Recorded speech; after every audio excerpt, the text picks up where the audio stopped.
Donc je vais vous montrer comment installer ici la poignée étendeur, donc à l'extrémité de cette clôture qu'on a réalisée en un seul fil.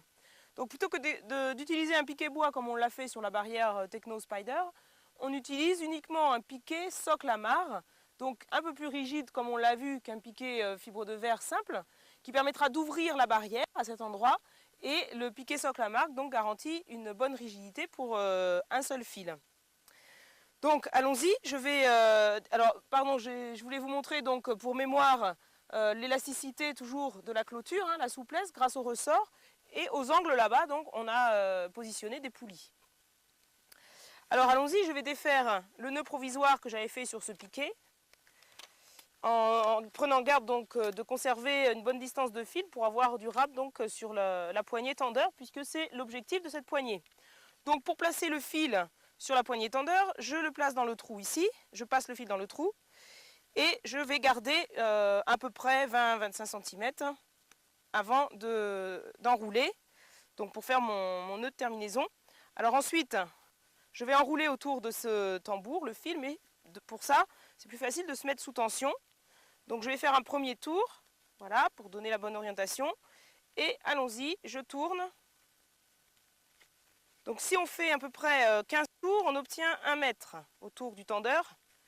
Donc ce qui est largement suffisant pour réaliser au moins 4 ou 5 nœuds sur la clôture.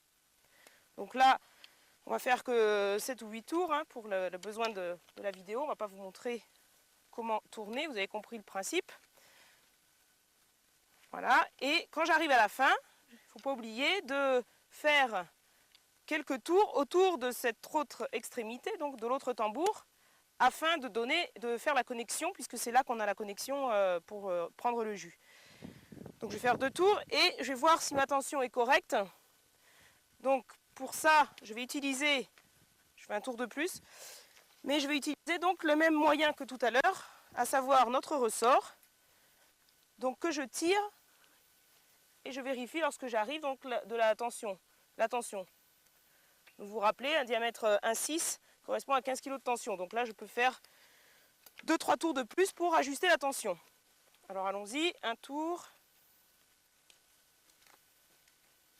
2 tours et 3 tours, ça va suffire, je pense, pour avoir une bonne tension sur le fil.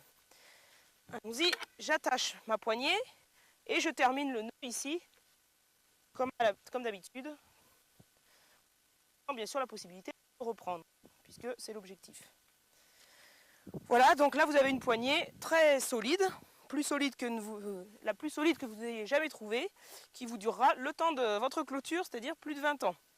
Alors toujours pareil avec mon accroche barrière, si je veux ouvrir ma barrière et laisser le fil tendu pour empêcher les animaux de passer, j'accroche à l'autre bout et je regarde où est le point d'attache le mieux pour avoir mon fil tendu. Donc mon accroche barrière ici. Voilà. Ma poignée. Tire sur le fil, ce qui me permet d'avoir ma barrière ouverte et qui me ferme en même temps le chemin. Et vous voyez donc le travail du piquet socle amarre qui, même s'il se courbe légèrement, maintient tout à fait une rigidité suffisante pour tenir le fil à la bonne hauteur. Voilà donc pour la poignée tendeur en tant que poignée étendeur. Et maintenant, dernière utilisation, on va vous montrer comment on place la poignée en tant que tendeur uniquement sur une ligne de clôture. Et on va retourner sur notre clôture 3 fils.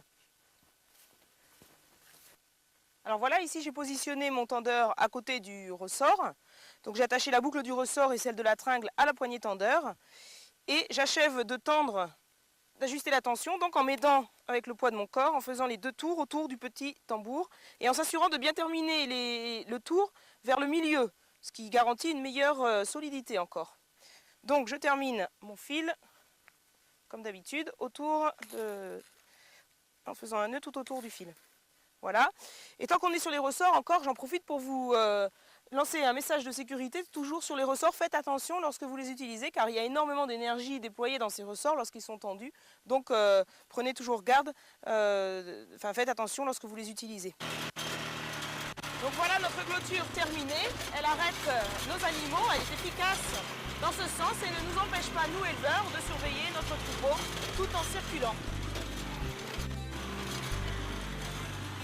Voilà, donc nous avons terminé sur les techniques de mise en place de la clôture Spider, les techniques actuelles.